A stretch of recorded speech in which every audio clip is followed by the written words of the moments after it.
Dying Light 2 has been in the works for over 5 years. This video is going to be a critique, analysis, walking the walk, where I just walk around the game world and talk about the various things the developers have discussed when it comes to the game engine and making all this happen, as well as little snippets from other developers who've talked about open world game design as well. If you like these videos, check out all of the others of this kind that I've done. Thank you again to the patrons who make this possible.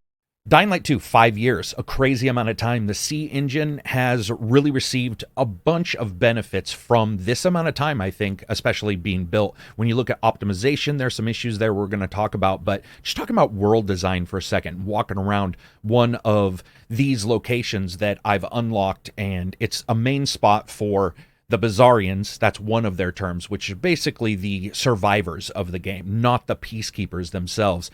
I love the reuse of various different elements that you see in the game, like the Molotov cocktail, the bottles there hanging along the edge. That's just so cool. It's a very awesome way to show that not only what you see in the game world is used elsewhere, and you're going to see that repeated everywhere when it comes to these developers putting together the steps to make this game world feel like everything is a piece of everything else. It's very important, especially in a post-apocalyptic world where reuse would be incredibly important, that we see that. I also like that they put down these cardboard slabs here. We all know the cardboard would just be chewed up in moments, but it's a nice way to sort of offset and make you understand that there's various different paths here. So as you unlock these locations, you get these winches that go down and up. You also see some rappel lines. Those are added. There's more and more of them, and some go both ways when you actually unlock a specific level. By unlocking facilities in every single location, you can assign those facilities to the survivors or to the peacekeepers. And this particular area, I believe I have 3 or 4 unlocks for the survivors themselves. I love this. You know, when you look at color use, there's a lot of times, especially in games like this, where you have to figure out where you're going to be able to climb, how the NPCs are going to interact with your world. One of the things I like here is that not a lot of the NPCs are just standing there. Most are doing something, binoculars, talking to one another, building something, repairing something, and you get this sort of feel of lived-in world. The verticality, I gotta say, this thing is incredible when it comes to verticality. It's not only that you have a lot of places that are very vertical in their height, but also that many of them hold secrets. And this might be sort of something that's telling towards their 500-hour claim of 500 hours of exploring. The reason why I bring this up is because this is one of the main city areas, and I got to tell you, most of the skyscrapers, most of the buildings have 1, if not 2 or 3 locations that you can get to if you know how to use your paraglider, or if you know how to climb and move around and sort of find these locations. It's very cool. When you look at their color work, what I was saying was various different colors mean different things. There's color theory, there's colors and emotions, contrasting colors, all of the different stuff. And I've talked about these in other Walk in the Walks. I really like how they've shown the purple here to sort of give you this idea. Oh, I got to say this real quick. Look at that. All of the different pieces that have just been taken off. You'll see those kind of various places where you can tell that they've put it together. It's not just the wood, it's the paracord that they've got, it's the pull for some drawer somewhere, and they've actually used those to make it look like that's what's keeping the wood together in place. It's very cool. So talking about the color for a second, I like the purple, but one of the things I really like in this game is the use of yellow to indicate places that you may be able to go. It's not everywhere. This is something the developers talked about in Dying Light 1. They actually discussed that in Dying Light 1, they were having difficulty getting the animations lined up and really informing the gamer of where they can and can't go. And so the use of yellow is not only a way for them to indicate a certain place for the player to be able to climb most of the time, but they found that interspersing the yellow as well as not using it and just allowing the gamer to see the depth of a ledge to understand that place would be a place to grab onto meant that instead of having this world where every single thing was a specific color, they would just do a couple, and that would actually help the gamer sort of figure out, okay, this is for sure a place I can go, but maybe I can also grab onto the ledge here. And it doesn't take very long before that starts to build up and you start to see this. I really like this. This has got ray tracing on. I'm using DLSS, I think about performance level for me to be able to record and walk through this. Here's some storytelling here. You get this a lot of places in this game. I talked about it in Mad Max. They did a good job too, but just obviously that macabre humor of putting the little ducky there in the bathtub is just crazy. Oh, this guy spawned a little bit inside of the bench. Yeah, you will see that popping up for sure. There's a lot of people doing various different things. He's just standing there, but for the most part, I think they did a pretty good job with characters doing something, either looking even like they're waiting. Sometimes they'll have a lot of little stinger moments where they'll say something as you pass by. And you can also see something that we don't see in a lot of other games, which is debris up to the sides of the cars. Now, this is something that is missing in a lot of post-apocalyptic games. They'll sort of maybe just have the tires flat, but they won't have as much debris that cuts off that sharp angle of the car resting against the actual ground, and you can see that. And it actually does help, even though I personally believe that looks a little fake right there. But you can see that almost needs to be lowered down a bit. In fact, it might be a little bit high, but you can see where they did that. And what that does is that cuts the sharp edges off. You're going to see that replicated throughout all of this video, where they've done a really good job making things feel alive, making things feel as if stuff is happening around you. Case in point, actually, we're going to go up to these guys. So when you look at this, there's multiple different funerals that are going on. They go on usually during the day or in the mid-evening. I haven't seen one at midnight, but it's possible. And what happens is it's either burning, or they're standing over a body, or they're standing over a burial mound, and they give this sort of sermon, and they say what the person did. They say their name. I have heard definitely one or two repeated names, but there's more than one. I've certainly heard multiple names used. She doesn't have a flame on that candle, lady. Light your candle. That's rude. It's a very cool effect to give you this idea that, you know, something has happened prior to you getting there. And these people are noticing these kind of things. And it's just a little benediction for the dead. It's nothing special, but that allows for a little bit more world building. What's interesting to me is that those characters, all of the characters in the game, will react quite well. Their AI in this game, they've gone through a dramatic change in their AI. You're able to actually lead enemies to spots. I like this location here. I love the little air coming out of the vents whenever you turn electricity on in a location. But they made sure that the AI could react to the enemies around them, and I'm sure you'll see that. We'll try to find a spot. Let's go up top for a second.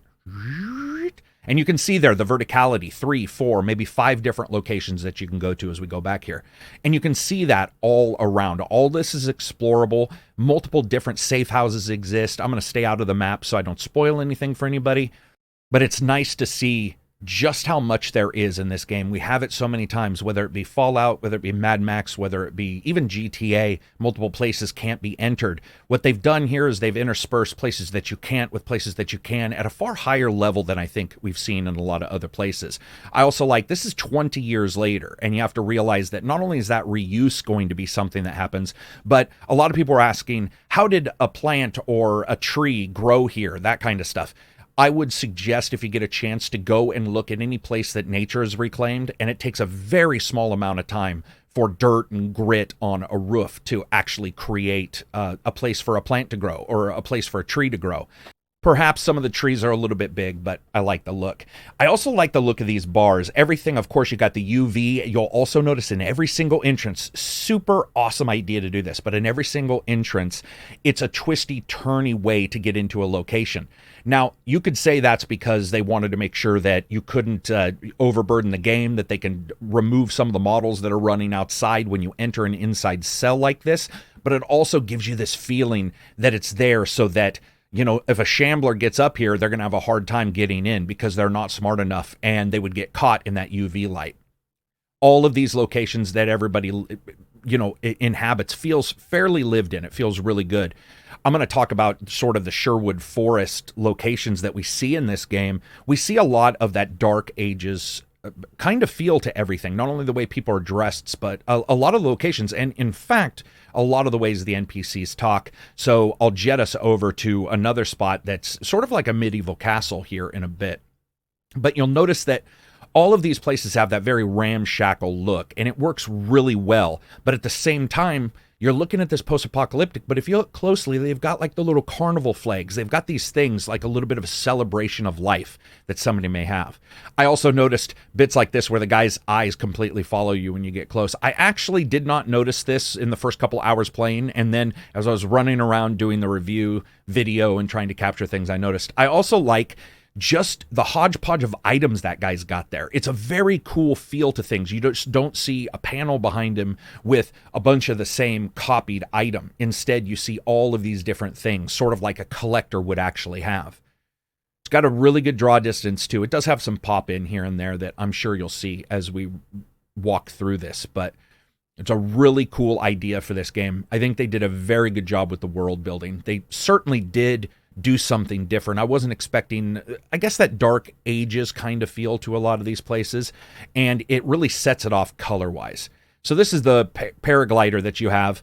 I'm just going to use this to travel around a little bit. You can see to the right there, you can go up there. To the lower left, you can go there. In the middle here is where I'll try to go. Okay. One interesting thing about climbing and using the paracord is that they actually shrink the arm that's the closest to you in the modeling so that it actually looks like you're sort of holding yourself at an angle. That's actually just a scaling thing that they cheated. They couldn't figure out how to do it right, and the GDC video on Dying Light 1 showed how they did it. It's very cool. I'm just going to kill these guys real quick. A little hard to kill them and pay attention at the same time here. Ooh, my weapon's a little beat up. Now, you'll notice that during the day, there's zombies outside, and a lot of zombies inside. See my little power. Oh, I missed him with that. The zombies inside are basically resting. Now, what happened with Dying Light 1 was the developers stated that they didn't, there we go. The developers stated they didn't have the greatest reason for a player to go out at nighttime.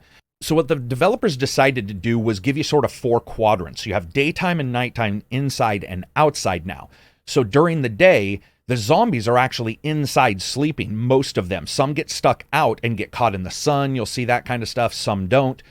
I think this is ingenious. The idea to have them inside gives you a sort of a movie kind of feel to everything, but at the same time allows for them to spawn more human characters out in the game world during the day. So it makes sense. Humans are out in the world doing what they need to do, where at nighttime, the game has a setup so where there are certain really valuable items inside a lot of these buildings, but they're only really something that you can get during the nighttime. You can sneak into those buildings and there's less zombies inside because they're on the streets, which then makes the streets more difficult and the streets more dangerous.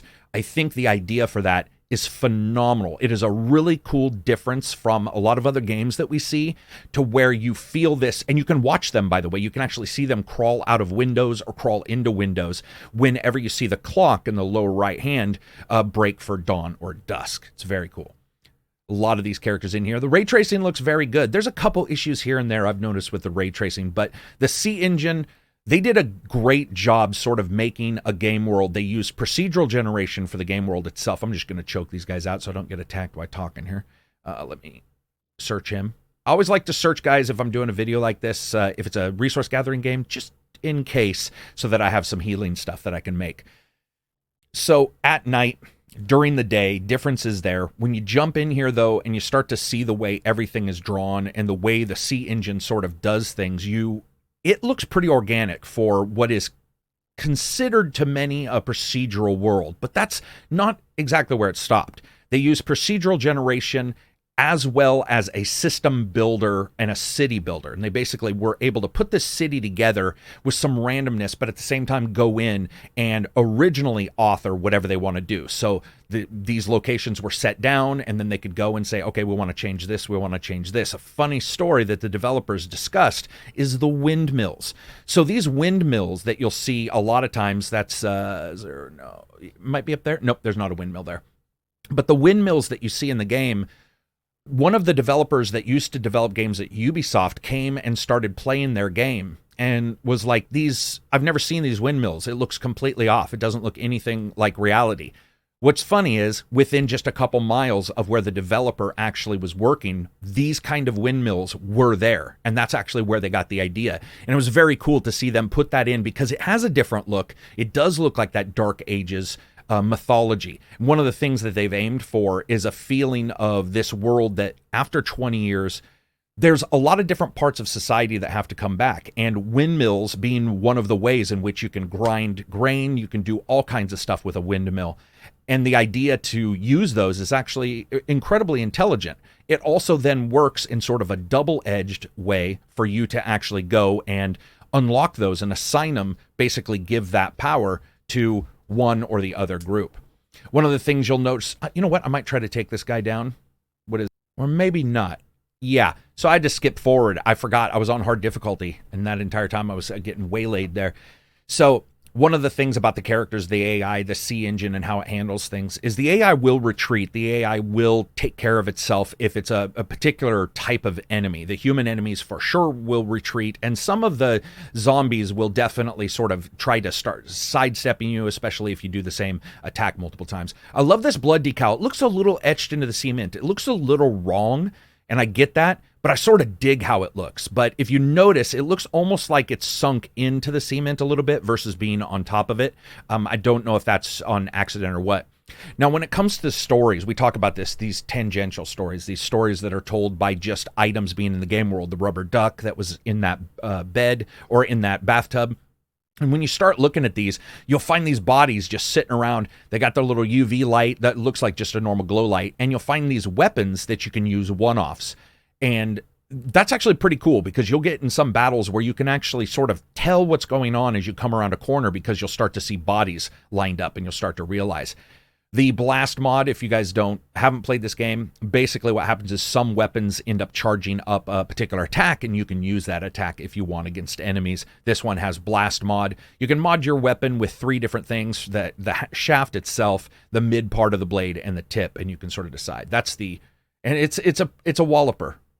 It actually does some severe damage. Let's take this guy out. I love the hit detection.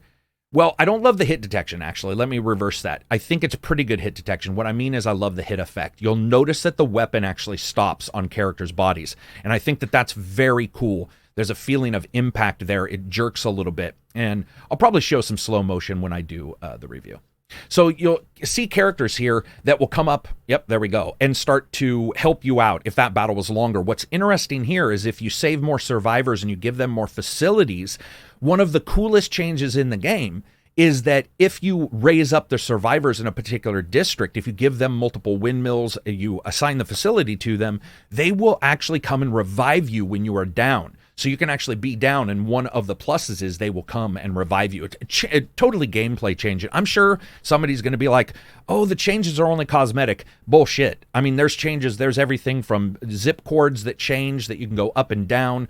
There's all kinds of new jump assists if you use the survivors. And if you use the police officers, they drop new types of weapons. They have mounts, all kinds of stuff. Yeah, I love that hit. It's just a little bit of a grab, if you notice, of the weapon, and it works quite well. The farther away you are, the less it happens, but when you get in close, you can definitely see that weapon sort of jerk a little bit sometimes when it catches on them, which is weird because there's some weapons with a forward curve, almost like, what are those, Curie, and it I swear to God, it sticks more even, which is very cool. Oh, look at that little touch arrow, just one pound pullback. So I jumped forward on this too, so you guys don't have to watch a bunch of boring fighting, but, well, you may not find it boring. I like that the people come to help you, but man, those guys waited just long enough for me to actually get smoked a little bit. Pretty good modeling on the characters too, the bad guys. You can see the various different odds and ends stuck to them. It's pretty nasty looking. It looks like he was screaming in pain there. But I do like overall how they are. Another thing I noticed in this game, you'll see a subtle shift where the characters start to disappear and their items remain. So basically their debris system, it goes back and it sort of picks up the trash. It's like this character's been laying here. The player hasn't come and got it in a particular amount of time. So I'm going to go ahead and remove that character to allow for the game to draw even more graphics, that kind of stuff. I like how it does it. They stay for a while. Another thing you'll notice, I'm just going to take these guys out. Another thing you'll notice is a good deal of debris ends up staying for quite a while when it comes to car explosions and stuff like that. I'll pull one off in a moment. That basically the police drop cars and put alarms on them. And so you can end up shooting those off. Let's see what this does. Boom. Come on. Boom. There we go. I love it.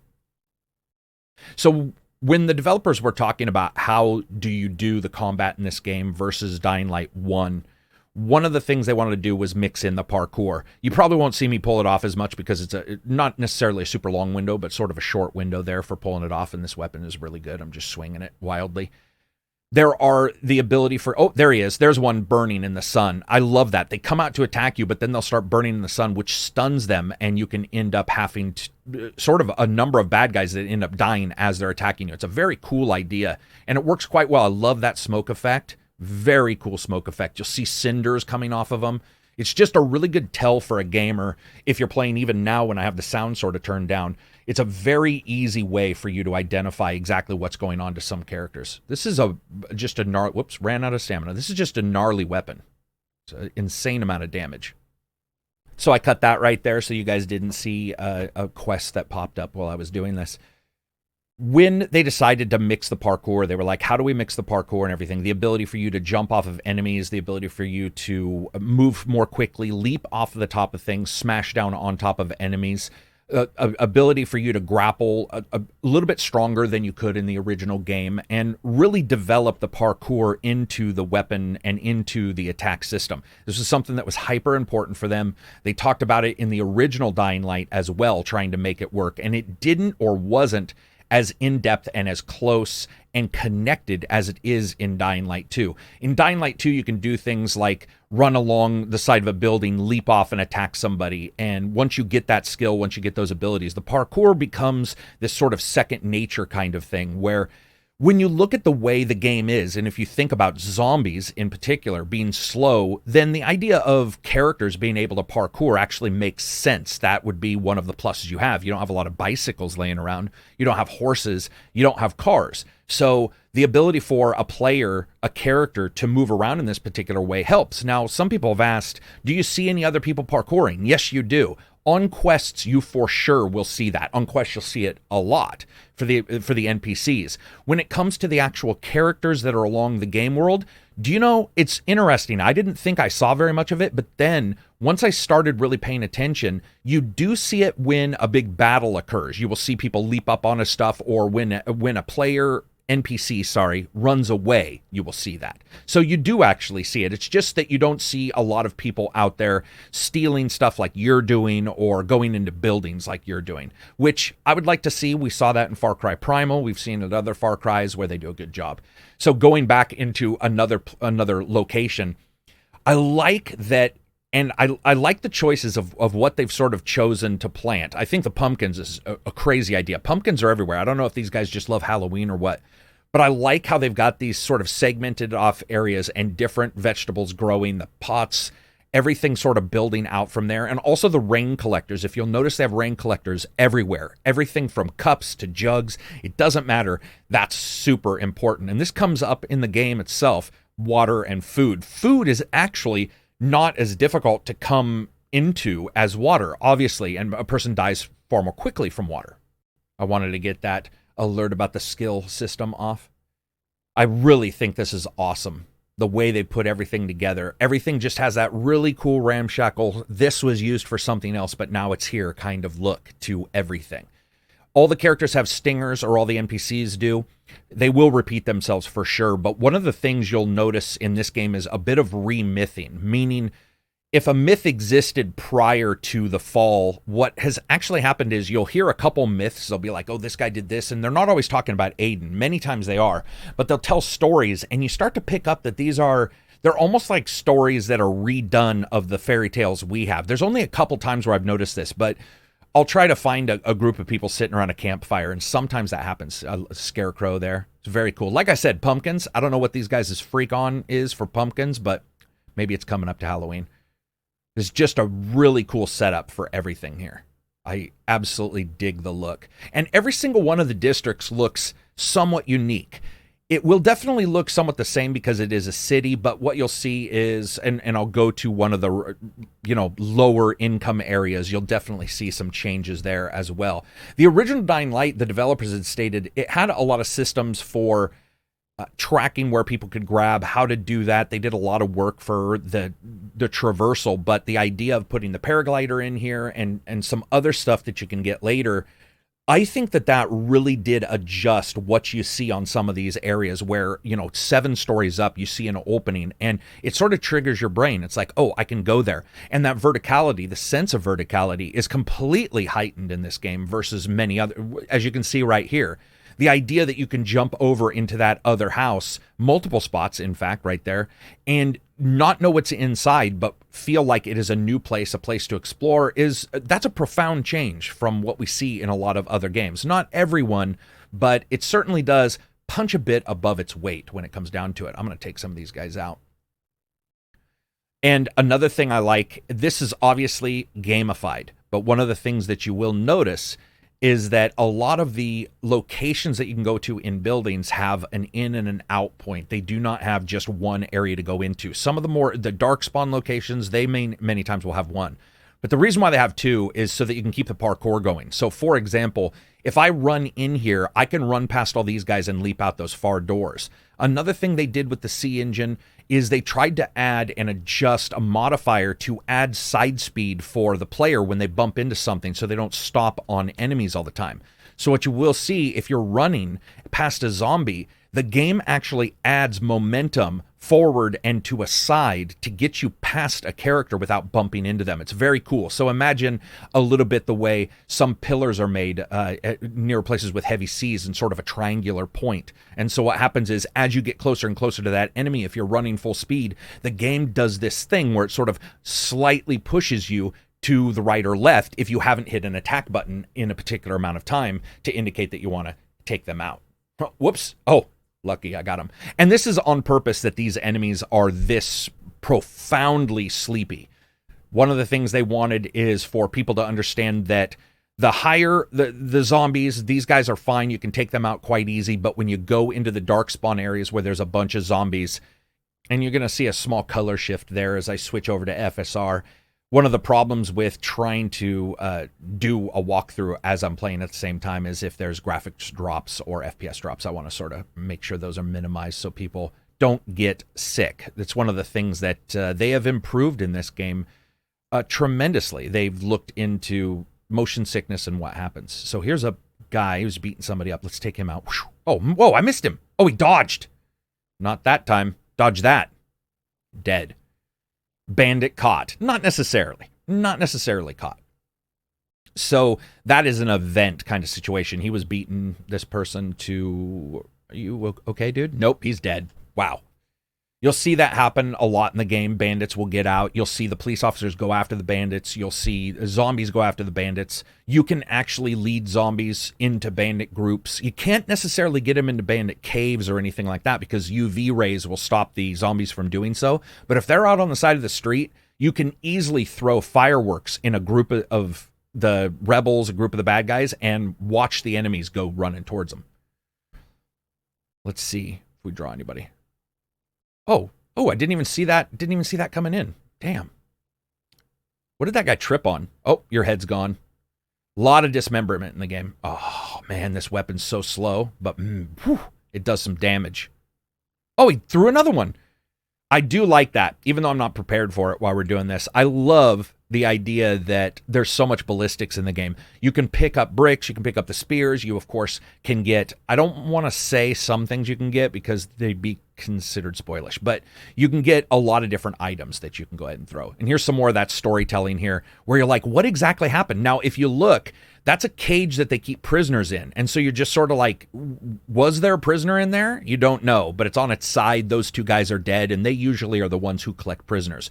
The survivalists, I haven't seen them collect a prisoner yet. The police officers or peacekeepers in this game, they for sure do, where they'll have the person locked up, and usually it is one of the outlaws. So I don't really know what's going on there. I don't know if that tipped over, but I love the sort of tangential storytelling that they do.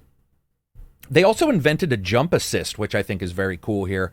They have this soft moment in the game that sort of tracks when a player can and can't push the jump button. And it's actually slightly past the actual animation jump point. It's actually slightly past the physical object. And they talked about it. It wasn't a great deal of a distance, but it's enough of a distance that a player who's a little bit earlier or a little bit less will still be able to perform that move in the way that they want. Basically, they check to see if a player is going down, and if they are going down, it won't work. But if they're still at the apex or still moving up, then they sort of can add the jump on top of it. I just want to listen to these guys for a second. He was flying. Oh, come on, man. All of the weird shit that's out there. Suiciders, goons, hell, night runners.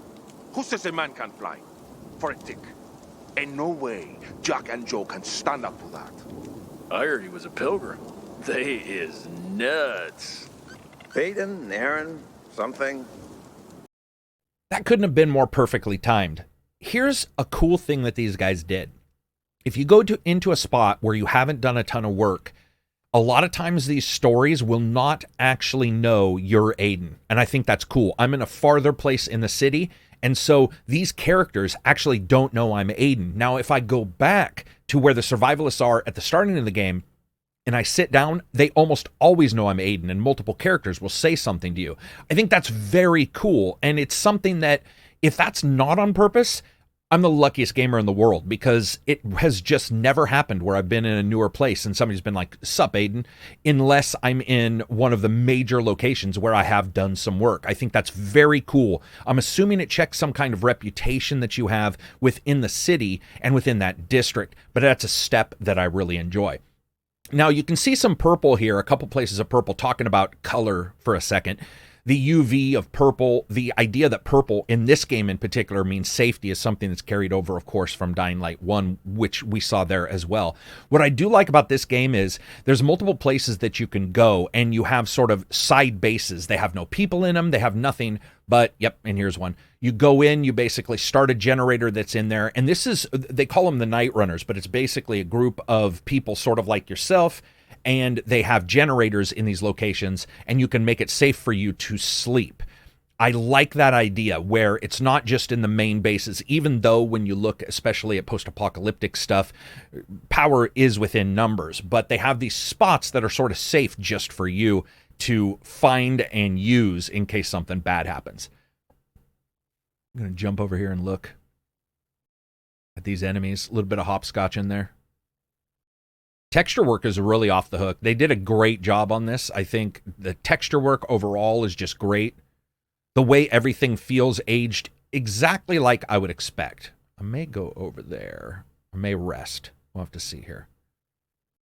They did a really good job with nighttime too. Nighttime does get dark. This is like, you know, not super nighttime. There's a couple places once you go in.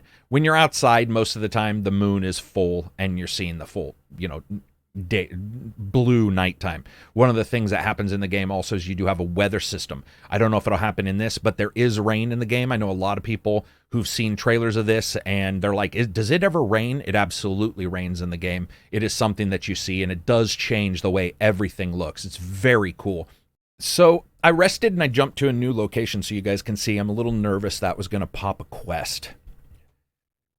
So what I've done is use the fast travel system. So people have asked, does fast travel system allow you to travel everywhere? No, it doesn't. In fact, you have to do some stuff in each location to get that fast travel, including finding their metro line. So do not make the mistake of running around in a new district and forgetting to check if there's a quick travel location in that spot. Because if you don't, you may be hightailing it quite a bit. And that can happen in a particular part of the game where if you don't pay attention when you go to a certain location and look around and try to unlock it, you may be hoofing it again if you want to find a spot. So this is a safe zone of the Peacekeepers. A completely different look. They've taken over a subway. But what's interesting here, this is a little bit later in the story, and I have sided with the survivors. It's not going to be a spoiler of any kind because I'm just telling you right now there's no quest that can pop up here because the characters are gone. They basically have had to abandon this area. There's no Peacekeepers in here because of what I've chosen to do. And this can be different. And there's a zombie, though. And this can be different. You'll probably see zombies that are Peacekeepers in here. I thought that was very cool. It's sort of that idea of, hey, I was, you know, helping these guys out. This is a place where you can get some quests. There's stores that were in here. And now, yeah, nobody at the Craft Masters. I think that's very cool. It's a cool change. And what this does is it subtly adjusts the game. So originally, this was sort of a hot spot. Is he sort of in the ground? That's a police officer zombie right there. This was sort of a hot spot for quests. I was coming here, I was getting quests. There was always characters here. Now that they're gone, it changes sort of this location's usefulness or lack of it and what you want to do when you're at the spot. Do you know, is this the place that you even want to go to, or can you fast travel to another place? Do you want to sleep here? Do you want to sleep at a different location? All of that changes. I am going to let nighttime sort of seep in here so you can see just how dark it can get.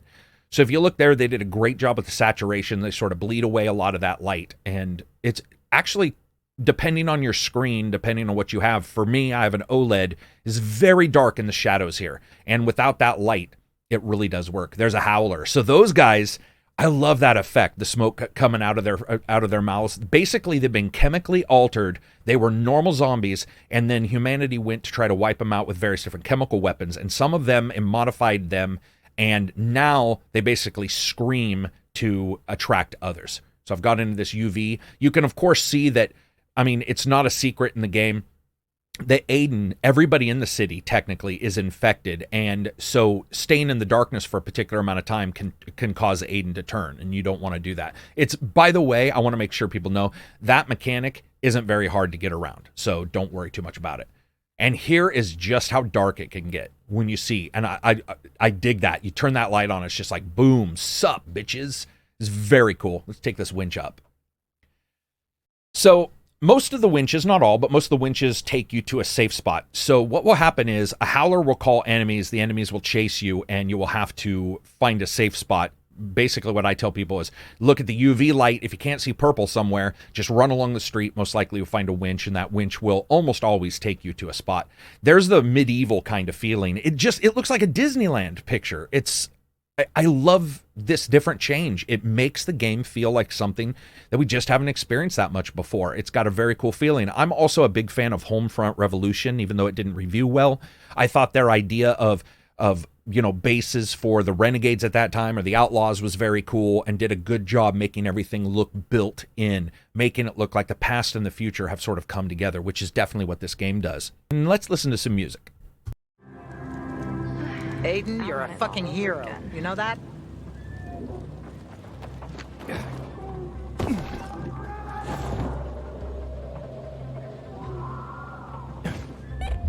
think she over in the rear to reach my mind. I'll never hear.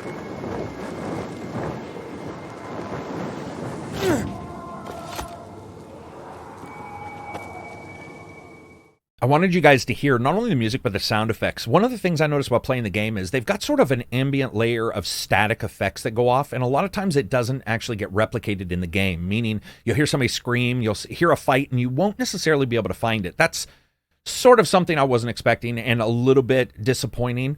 But what I don't find disappointing is their music selection. So the composer used an orchestra as you would normally do for a lot of the pieces. That orchestra, because of COVID, had to record all of their instruments separately.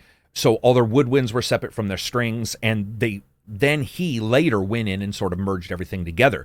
But he also decided to do something which is apocalyptica music kind of thing, where he chose some instruments that were basically made from parts that would look like something that you would see these people playing. So one of the instruments he has it's basically a bicycle frame with a bicycle wheel and strings between it, and he can flick them. You hear this in multiple times in the game. It's a discordant kind of sound. It's very unique.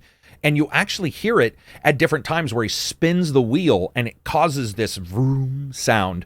And that is something that you will not hear in any other game because it is a tonal physical instrument. There's no digital instrument that is doing that. It's a physical different instrument you've never heard of. Another thing I like is he really pushed the orchestra. He talked about it in their behind the scenes where he pushed the orchestra.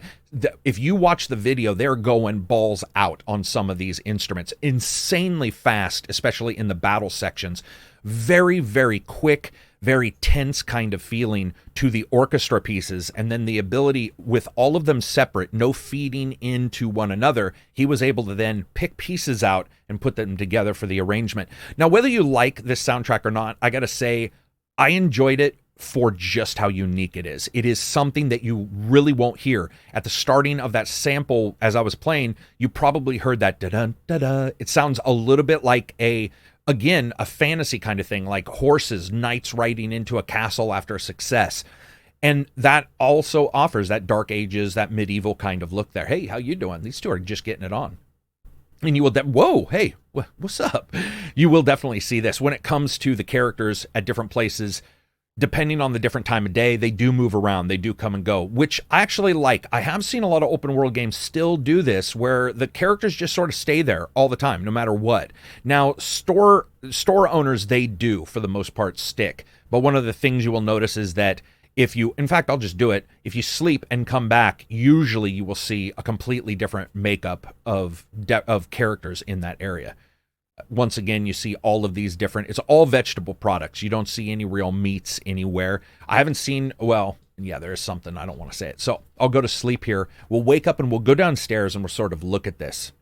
An additional point that I like to bring up is you will notice that for the most part, there are no firearms. I love, there's a myth in this, or a story that occurs, like a tall tale that occurs to tell you why guns are gone. I thought that was awesome. It's a small moment, it's in a quest, and it's a side quest, so you don't even have to get it. But if you get it, it explains the possible, or most likely probable, steps that occurred to have no firearms at this point, this 20 years later. And it was actually quite sad. When you hear the story, you hear a character telling you, I don't want to give much more away, but I thought that was a really ingenious use of sort of putting these characters in and making it make sense that there were no firearms for the most part that anybody could see. And it just worked. It made that feeling of these people that 20 years later, some stuff is going to be forgotten. There's going to be, oh, I heard this and this happened, or maybe this and this happened. And you see the extension of that in the mythology of what everybody has. It's a shared history, but it's a verbal one. There are some books in the game, but not a ton.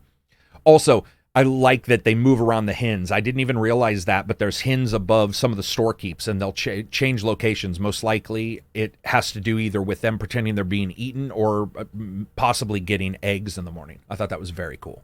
To talk about the technical side and the textures, there was a really cool interview that they did prior to the game coming out where they talked about the murals, the graffiti that not only the survivalists paint, but the actual peacekeepers try to paint over. Basically, you know, just sort of the graffiti that you see in a lot of areas, even safety graffiti that indicates this place is safe, or you can go upstairs or there's something indicated. You'll see up arrows sometimes.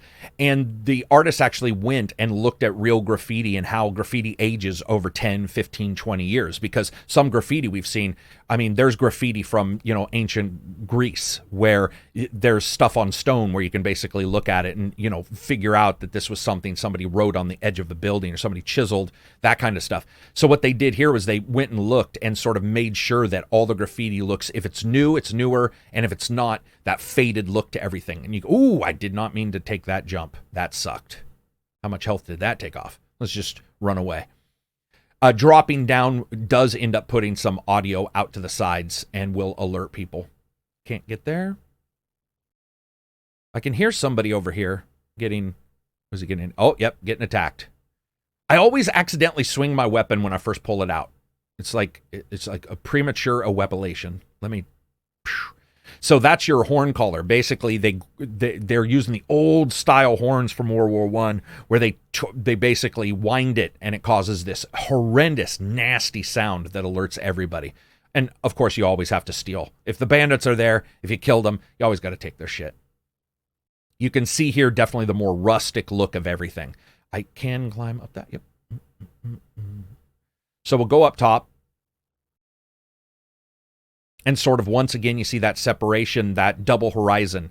Not only the natural horizon, but the horizon here where humans, after 20 years, have built this world on top of the buildings themselves. Almost every single building has something to it that people have done or changed, because it is the only safe place. Unless you're in a chase where they will come after you, for the most part, it's the only safe place. That's why you see these beehives and you see all of the stuff moved up onto the roofs. And I like this feeling. Humanity at this point is pushed out. Humanity's on the outskirts. The outskirts just aren't outside the city, which is what we see in a lot of zombie movies. A lot of zombie movies, the humans go out into the rural areas because they're safer. Here, the humans are a bit more stubborn. They've decided, no, we're going to stay here. We know the weakness of our enemy, which is, for the most part, climbing unless they're angered. So what we're going to do is the new outskirts is on top of the buildings. And it works so well to give you that feeling of everything sort of moved. You can see that wooden board there just indicating to a player. They don't do that very often, but indicating to a player that's a spot you can jump to. And the moment you realize you can jump to that spot, then your brain immediately is trained to know I can jump on those. And I think that's a very intelligent way of doing it. Again, yellow. You will notice that in a lot of places. A lot of storefronts, that location is a place that you can raid at night, and you see the yellow front to it, the yellow facade. Those kind of things. Very smart use of color and just developing this sort of visual spectrum of color that players can identify even 2-3 years after playing the game. You'll always know when you jump in here, those are particular areas you can go. And once again, interspersed. There we go. There's a mural. Very cool. I love how they did all of the aging in this. Again, I do have some issues with the game, and I'm, most likely you'll see my review either prior to this or after this, where, I'm going to give it a wait for a sale. I've got a lot of issues with the patches. There's some problems. Co-op isn't working, but there is no denying that they've done a lot of work on trying to make sure the city feels unique, and I think they did a spectacular job. They did a spectacular job mixing that parkour as well. Once you upgrade particular areas, if you upgrade them with survivalists, they actually put airbag jumps down as well, which completely changes the way the game plays, because now when you're on the ground, you're being chased. If you know where an airbag jump is, you can leap on that airbag, boom, it goes off and flings you up into the air. You don't have to wait for a winch or anything like that. A lot of cool stuff. Guy just sitting here pontificating. Some little stealth areas here, usually with lightning bugs, fireflies kind of thing, to always indicate that that's a place for you to stay. You can see the smoke off to the side. That is a story element. I don't think it's a spoiler. It's just a building that you can or can't destroy. That's all. And I destroyed it. So that's why you see the smoke there. And that continues throughout the game. Little unrealistic. Well, maybe not. There are no fighters, now that I think about it, in this world. It's not like anybody's showing up to put it out. So technically, that's probably not that unrealistic, as I did it in game maybe a day ago, maybe 2 days ago. All of these locations start to get facilities. This is water for healing, the big basin. You can heal up by sipping from that water. Some of the weapons there, you can see all the different adjustments that you've got. Everything looking like a part. You'll see every single item, by the way, that's in the weapon is a part of the world itself. Every single thing. So there's nothing that you'll see here. The paracord, you can see, that's the same cord that holds some of the wood together. That's on the bow. The disc brakes you'll see, and the metal, all of this stuff you will see in the game. So every single thing that you carry and make as a weapon is a part of the world itself. This is something I talked about during Fallout 4, as well as Mad Max. Games that do post-apocalyptic right make you feel like every single thing fits. It's not just making something look crappy. That doesn't really do much at all in and of itself. It's making it feel like it's a part of the world that's been reused. And when you look or when you read or study into the great writers who talk about what would happen after a nuclear war, what would happen after a zombie apocalypse, but what would happen after something tremendously terrible happened and there was a collapse of humanity, how would humanity build itself back up? One of the main things is called recrafting, which is using that which has already been crafted into one thing to craft something else with it without the manufacturing know-how to create the raw elements. And that's where we are 20 years later in this game. Okay, so this is a special spot. Basically, what they do is they tell you a story that the militia had come in and had tried to take out the zombies in various different ways. And some of these militia groups, or some of these military groups, sorry, not militia, have shown up. That should blow up. Am I not hitting that right? Let me try this. Okay. All right. Let me try it one more time. Pull back. I do like the double pullback. Okay, I'm going to have to get a little closer. But so that's why this is here. Now, if you take out the enemies here, there's a lockpick in the back of all of these, and usually they'll have something really good that you can get. That'll hit it, right? Yeah, there we go. So this will go off. And what's nice about the fire and stuff like that, it depends if it's a car or if it's just a bomb like this. A bomb like this, the debris isn't going to last forever. The fire isn't going to last forever. But what I did notice is on some of the other explosions that you get, that can last a good bit of time. You know, again, the game's trying to go out there and make sure that it doesn't drop frame rate terribly. But I want to see if anybody sort of walks into it. And there we go. That one's out. So pretty short on that propane tank explosion, which admittedly with no fuel there is most likely realistic. So let's jump. Yeah, the parkour feels so good. Also, one of the things they did in Dying Light and Dying Light 2 is they adjusted it so your character looks like they're balancing. And one of the reasons why they did that is they wanted the player to realize they are safe, they are an expert at what they're doing, but there's still some danger inherent. So what you see when the character puts their hands out side to side is that feeling of, oh, there's a little bit of an issue with how, you know, I'm balancing on this thing. You also see this tree here growing out at an angle because it's grown on the angle, the side of that building. I think that's awesome. It's just one little ad, and then you can do little flips like that. It's a skill that you get in the game. But it's very cool when you're taking out enemies to go ahead and do that, leap up and then attack them. I'm going to go ahead and... Oh, what am I doing? Wrong weapon. Boop. And missed the attack. But boy, his head is gone. My dogs are barking. And boom. Wow. I'm pretty sure I didn't get anywhere near that arm that time. And we can check out the dismemberment here. Boom, boom, there goes the leg.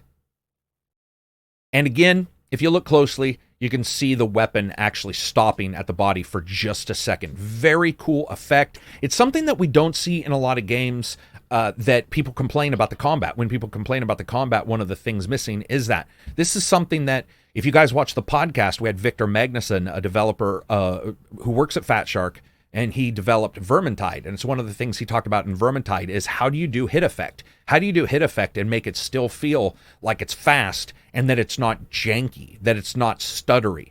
And I think they've hit it. I think Vermintide is one of the better ones when it comes to up-close weapon attacks. And I honestly say Dying Light 2 feels pretty damn good. Maybe not as good as that, but for the most part, unless you're far away from an enemy and you slice them, which you'll see it pass by them much easier that way, that variation helps, I personally believe. So now, originally, I was going to say that's an explosion. It's not. It's just the air coming out of the thing. I was like, boy, that explosion lasted a long time. But this is so cool. It just gives you that feeling of we own the rooftops. You guys can have the city streets. Such a good draw distance here. You will see a lot of pop in on the zombies, though. Something I'm going to mention in the review. There's definitely pop in on the zombies, and it's unfortunate because it's something that you do notice where a lot of times you'll see characters sort of standing there waiting to be triggered. Sometimes you won't, and they'll pop in, which I'm actually happier with them popping in than them standing there waiting. But you'll have either one. Let's go ahead and listen to a quest. Oh, I think I know this quest. Yeah, so this quest is almost all of the quests deal with characters that have seen the fall or are old enough to remember it. Both of these characters are. This one, I believe, is about, washing her hair. So the idea of how to go forward with like hygiene. And you can actually choose in this how you want to help the characters. Do you just want to say, screw off and walk off? Or do you want them to use a particular product in a certain way? And I believe one of the choices here is plant-based soap. There's particular vegetables that you can use as a soap base. And I can't remember which one it is. But it's actually cool that it's in here. Almost all of the side quests deal with something like that deal with, it's not always go save somebody. There's actually quite a few that are narrative based, which surprised me, meaning it doesn't send you on a quest. It actually has you simply talking to the person, which is something that I don't think we see in a lot of games. Most games, when you see two characters like this, you'll interact with them and they'll send you somewhere. And I remember the first time I was checking this out, I was like, oh God, they're going to send me to go get soap. Like, this is just, I don't want to have to go get these characters soap. Instead, you are just there. And one of the ways to get through it is, hygiene is top priority, or try using a plant-based soap. And the characters talk for a second, and then this quest, I believe, ends. Which I thought was pretty cool, because you don't always want the same thing. Sometimes just having a third opinion is what you need. You don't need a third person going out and getting you some soap from some stupid appliance store or some stupid convenience store. One way to make the NPCs lifelike, though, that this developer, as well as many other developers have discussed, is to make some decisions and some quests be a little bit more laid back and a little bit more realistic to the actual idiosyncrasies humans have. They also spoke about how the voice actor with Aiden, how that character was going to come about. Originally, over 5 years, the story was actually a little bit more reflecting of Aiden being like a Spider-Man character with a great deal more humor. And they said after the 5 years, and the voice actor talked about this as well, that the character's a little bit more like Nightwing versus Spider-Man. They decided to tone down the humor, and I think that actually worked. You do get moments of humor from Aiden, but there's sort of that dark, grimdark kind of humor. There is still some funny parts, and you definitely get some humor just in battles with stupid things that occur. But they didn't want this character who was sort of off-putting to the rest of the story. And I'm going to jump into another spot here. In fact, we're seeing that right now. This character is being stopped and his bracelet's being looked at. The Peacekeepers do this. These bracelets identify if you've turned or not, or if you're on your way to turning, where you are basically at the level of turning. And what I like about this is you actually see warning and sort of wanted posters on different places, hinting that some people have tried to run away during a test, and they'll be like, this character or this person looks like this, and they insulted a Peacekeeper. Just little bits like that. It's very cool to see. It's not just a texture on a wall on a piece of paper. You actually hear that from the characters, from the NPCs talking, and then you actually see that on the wall as well. It works so well to combine things, and almost everything in Dying Light, they've definitely made sure that happens. Here we see some prisoners, dude just watching. Of course, this would be different if I had made this a survivor location. All of these are different. You'll also see that the peacekeepers have sort of military barracks kind of tables for everybody to sit at, where the outsiders' locations, if they take over a location, are more, you see all the plants, all of that kind of stuff, less militant. So you get that difference there. And that's not only cosmetic, it also indicates what kind of quests you'll get at that location and from who, obviously. During movement, all that kind of stuff. In many ways, like Spider-Man, the video game from Insomniac, you actually will notice that the character Aiden has a lot of grunts, groans. A lot of times when he's talking, you can hear him be breathless. That's because the voice actor hinted that we're looking at probably a total of 50,000 lines all told when it comes to what he said, separating every single grunt and groan, separating different responses. And you can definitely tell that. And so you get that feeling of effort. Here's what are these guys? Oh, yeah, the peacekeepers taking out zombies. Oh, taking them out. Another thing you will notice in this game, when the peacekeepers take over the zombies, they almost never have any items. So while sometimes you can stand back and let them attack and the enemies will have items, in those kind of encounters, usually they won't, regardless. So that indicates that you can't just sort of wait for them to take them out and then not join in. That is a bomb car, by the way. That is another change that the police officers do. If the peacekeepers own a particular zone, they will set out bomb cars. Let's see if they run away. So I'm going to activate this. They give all the people who live peacefully in their area the ability to activate these bombs. So, yep, they ran away. Dude, that guy's, don't do it. Don't do it. I'm leaving that. Oh, damn. I'm leaving that in there. So what you saw was that explosion went on, or that explosion was set and primed. The AI had a state of runaway, which was completely fine. However, the zombie was too close, or the characters were too close, and they basically offset. They go over the top. The hierarchy of their importance was higher than that possible future explosion. The AI didn't know how long it would take for that to explode, and so the AI went running back to take out that enemy and got killed by the thing. But you actually did see them retreat. That's very cool. And they are somewhat sensitive to what's going on around them. They're not sensitive to these bastards who are just 5 feet away. You gonna notice me up here? Okay, there we go. Boop. Ooh, man, he took a good hit. You do have a quick turn, by the way. You'll see a lot of people skipping that. I don't love the move because it's a little cheap. It's a little weird, but ooh, good rebound on that one. It is, strangely enough, difficult to identify the distance on some of these weapons. Some of the weapons are just, oh, missed that guy totally. Some of the weapons are just a little short. Got you. Oh, do some grappling. So that's a move that you have where you can basically grapple somebody and throw them like this. And then chop them. Oh, electricity. Dead. All right. Go ahead and see if they got anything. Nothing. And another fight going on here. You can also see now the big heavy police officer with the giant weapon. Those guys do severe amounts of damage if you end up accidentally hitting one. Whoa, that guy died quick. And the police officers will sort of patrol the areas. They'll move around. They do have a tendency to have some generic NPC-ness to them, I've noticed, where they're like, you know, once a bad guy's there and you've killed them, they'll be like, I guess it was the wind kind of stuff. They don't say that in particular, but you will notice also all of these locations fully built out. What's this? I've never seen this before. These guys are talking about something. Oh, interesting. Okay, so I've got the subtitles turned off in case any quests pop up. This one guy's talking about his 3 ex-wives and how repairing vehicles got him girlfriends. And they're like, well, you know, it didn't work out for you because this is zombie apocalypse. That's pretty cool. So they're sitting there trying to repair that vehicle. That's awesome. You get that kind of stuff where they're not only just sitting there doing one thing, but they're actually having sort of an engagement that indicates verbally what they're doing as well as physically seeing them do something in the game world, which is cool. It adds a little bit. I love how everything's set up for parkour, though. They're smart. They're like, we know that people are going to need this stuff, so let's put it up.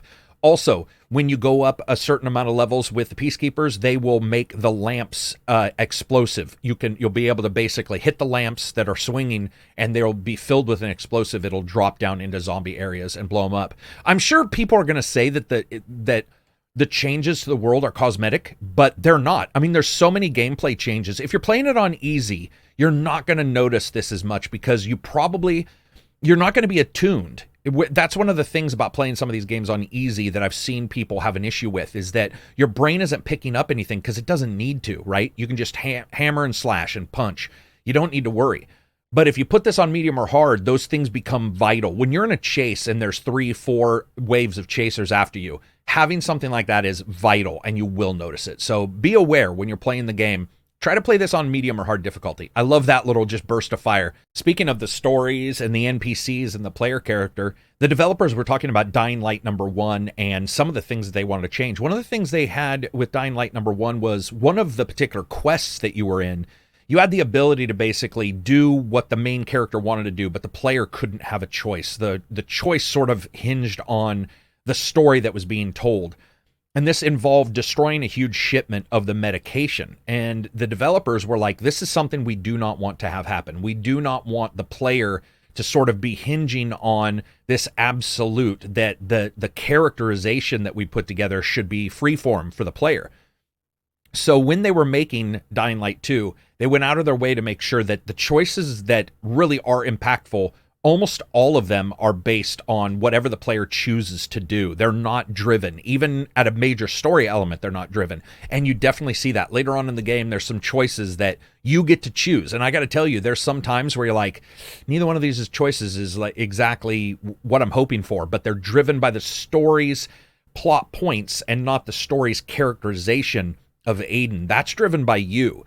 You just have some choices dealing with how you're going to react to things because there's only a certain number of ways you can do it. If two people are in front of you, left or right, and you have that choice, you do have to make that choice, but you still get to make it, which is something that in Dying Light 1, the developers were not happy with. They felt that they had taken away some of that love.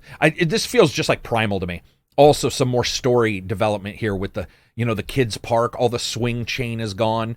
And as you look, you can actually see chain used on multiple different weapons as well as multiple different barricades, depending, because the barricades are made of different stuff if it's the survivors versus the peacekeepers. Peacekeepers, of course, having barbed wire and stuff. So you get this sort of idea, did these guys go and grab all the chains on the swing set to use for their barricades? That reuse and use pays off dramatically in making things feel like they're fit together. I'm sure it's going to be asked, or has been asked, is the city based on somewhere real? It is not. They took European cities and they mashed them together. It's a mishmash of architecture. It's a mishmash of ideas. It is supposed to feel like a European city, but it is not supposed to feel like an exact one. You will see some major architecture in this game, not only there with like a church, but you'll also see some architecture of some really very modern buildings in this game. And they are usually taken from the front end of a building in multiple different locations. So it'll sort of be not necessarily a hodgepodge when it comes to those buildings, but not all the buildings that are major architecture, not all of them will be from the same place. The dude's just walking around. A lot of buses in these European, maybe that's one thing. Are there that many buses? Maybe there are, I don't know. Barricades sort of set up here. Everything just has such a fine-tuned feel to it when it comes to the parkour and the ability for you to travel. What happened? Oh, stung by a bee. Oh, I've heard this one before, but strangely enough, that is not the same. So that encounter, the guy getting stung by the bee, I've heard that 2 or 3 times before. It's never repeated the exact same story. I'm assuming it's because so many people have beekeeping facilities in this game. What's she doing?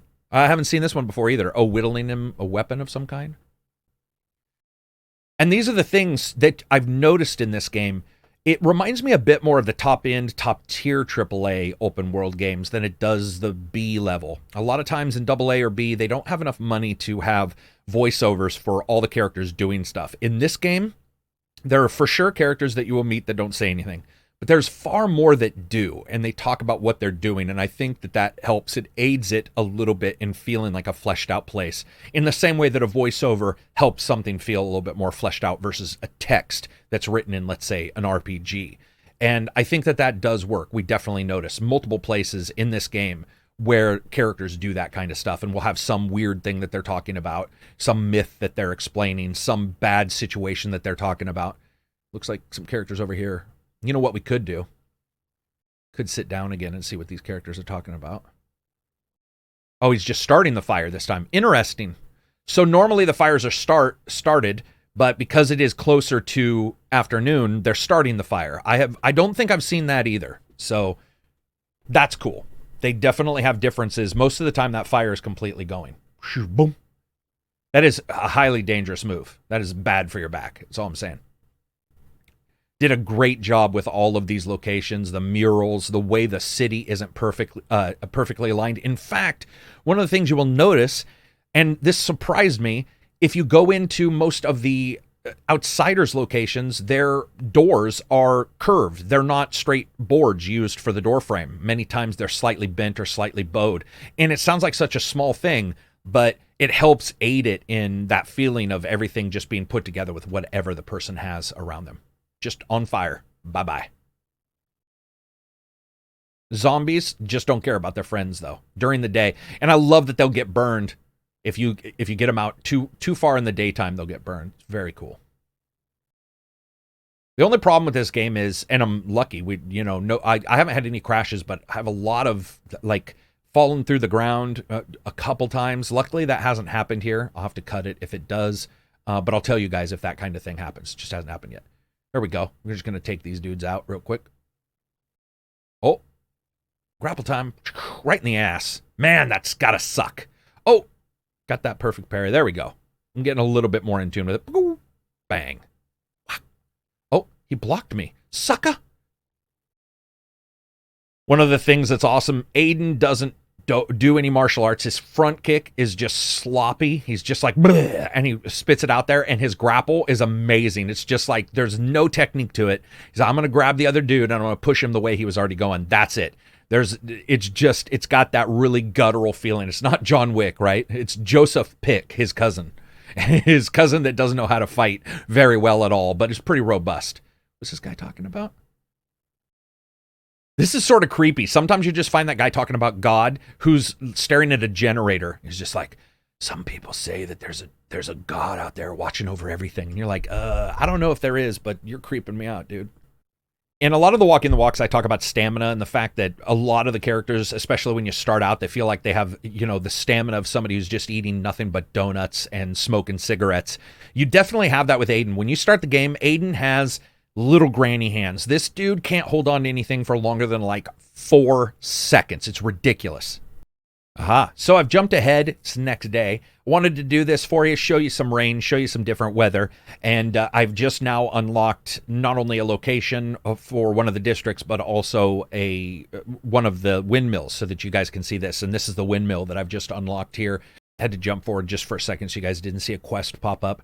But you can see the rain here, and because of this adjustment, because the Peacekeepers are now in control, the entire location is completely different, with enemies will be treated differently depending on what traps and items that the police put out, the Peacekeepers put out. Here you can also see this replicated in the way that they eat all the stuff. Probably have a cell here with some people in it.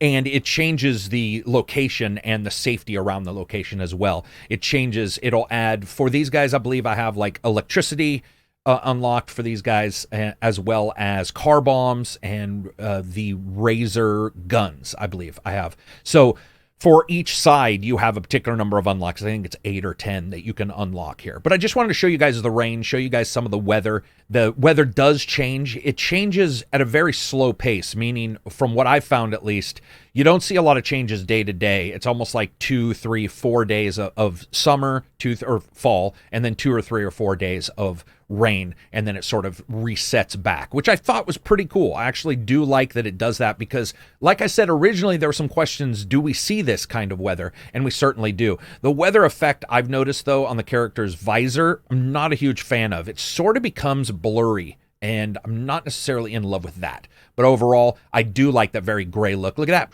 Sneaky sneak. Boom.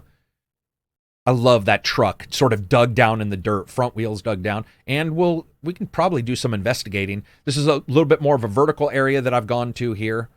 And because of the time of day, enemies are probably going to be a little bit faster. It's probably going to, yep, that's what I thought. Choppa, choppa, goodbye.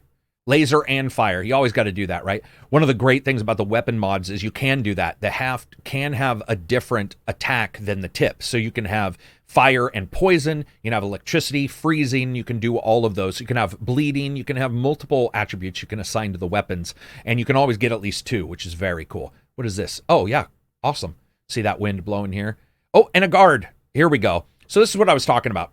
So the police officers will take the renegades as prisoners. Now, I haven't seen what they do with them afterwards, but they definitely have them in some of these cages. It's something that you will for sure see. I love the guy in back. He's like, just let me at him, but he's not really attacking him. Yeah, that is an outlaw, I believe, right? I just want to verify it's not one of my guys. No, it's an outlaw. Oh, and sun's starting to come up. Just a short rain this time, just a short rain. But you can see that water, the reflectivity, all of that's changed on the ground. Did a very good job making it sort of mimic that. I'd probably be able to hit this guy, and you guys can see what happens when you hit a dude's air tank on his back. Those are basically the FEMA characters that have come back. Oh, got it. Perfect. Just chipped right at the end of that. Let's see. And boom. And the cool thing, if you guys noticed, I don't want to get attacked, but you'll actually see a noise indicator pop up to indicate where enemies are going to go. That guy's got perfect balance, man. He's like, sup. This reflection here, all of the lighting with the ray tracing, it's phenomenal looking at times. It can look really drab at other times, but some of these places just look insane. And I got to tell you, one of the things that comes up a lot of times in video games is, are you going to play with the map open? Now, this game doesn't have a mini map, but it does have indicators that you can see on the top. A lot of games will have a mini map, and one of the Dying Light developers was actually talking about the experience of playing a game with a mini map versus not having one, and the idea that not having one stops a player from popping point to point. And I've mentioned that in various open world elements. Or videos. I'm very glad he chose that because it helps the game and it helps the gamer feel more natural. So the player, as I'm playing this, I may see a sign for a bar, or I may see a location that's particular or peculiar, and that will remind me of something that's nearby. And you end up playing it as you're experiencing it and not through the mini map. Now, you can go to the map, you can set waypoints. I'm not saying you shouldn't do that. But with no mini map, it absolutely helps you experience the locations far more naturally. This is gnarly. Occasionally, you'll find these places where people are dumping their garbage. It's just so gross. This is an odd one. So this is the first time I've seen, this one's weird. This is the first time I've seen this one. You have to sort of figure out where you're supposed to jump. So I guess I jumped to this one. This is a windmill. All the windmills have sort of jumping puzzle. What in the hell? I'll try this once. If I don't get it, I'll stop. Sometimes you have to sort of look, and there's a bit of logic. There's some times where you have to, whoops. Sometimes you just got to drop, I guess. But that's a good place to actually end this. Walking the walks are a time to talk about the developers, talk about games, even if those games aren't perfect, and what we enjoy and what we get out of the game worlds. Looking up, studying what they did with Dying Light 1, studying what they did with Dying Light 2, seeing this world. This is something that when I was younger, I used to always say, man, I can't wait until we get a game where you can go into a lot of the locations in a city. And this is a game that has tried that, and it's missed in some places. It has issues in other places. It's not a perfect game. In fact, it does have some problems inherently that I have issues with, and I'll talk about in the review when it comes to co-op and not working at all and a couple of other problems. But when you look at this game, I gotta say, I really goddamn enjoy just walking around the city, looking, exploring, and fighting zombies. So anyway, that's it for me. I hope you guys like videos like this where we talk about just various different parts of the game. They're not perfect critiques or anything like that. They're just my first blush with a game, my enjoyment of it. If you like videos like this, check out the Patreon. It's how I do these kind of things because a lot of people don't watch them, but the people who do seem to love them. And if you're a supporter on Patreon, that is the #1 way to basically get these, as well as we have an amazing Discord. I hope you guys enjoy this game. If you get it, if you don't get it, what have you. February is amazing. I can't wait to see what people are enjoying and what they get. Peace out. Thanks for watching.